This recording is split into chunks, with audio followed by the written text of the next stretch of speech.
came to Utah last year and was interested in studying these issues and studying suicide prevention, I wrote to you and said, can we get together so I can hear your views? And you immediately said yes, and were so welcoming. We gave you a crash course, I think.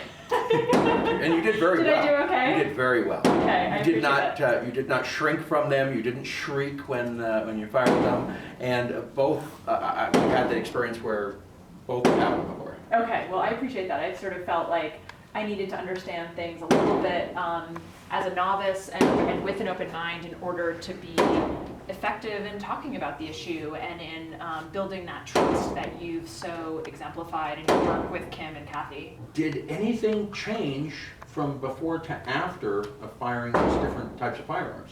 I mean, because you fired revolvers and handguns and semi-automatics and that. Was it what you thought it would be? Anything change in your perception in that?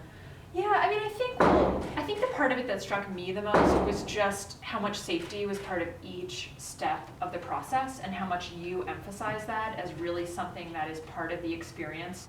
It's not something people take lightly, and I think that really struck me.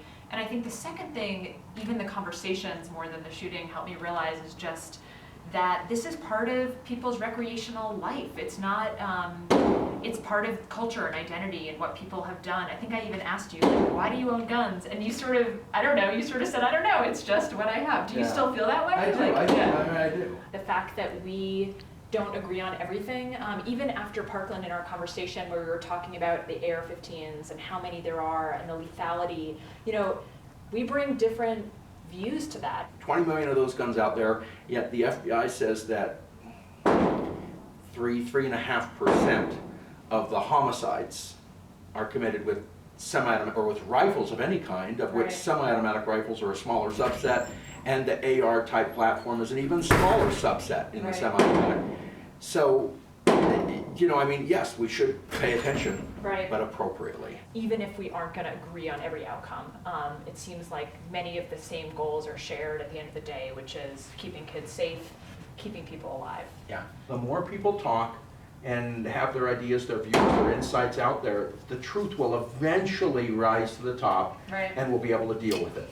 The rhetoric will be put to the side and eventually, and I think we're seeing right now with this emotionally charged debate that is enlarging, is we're getting some actual data.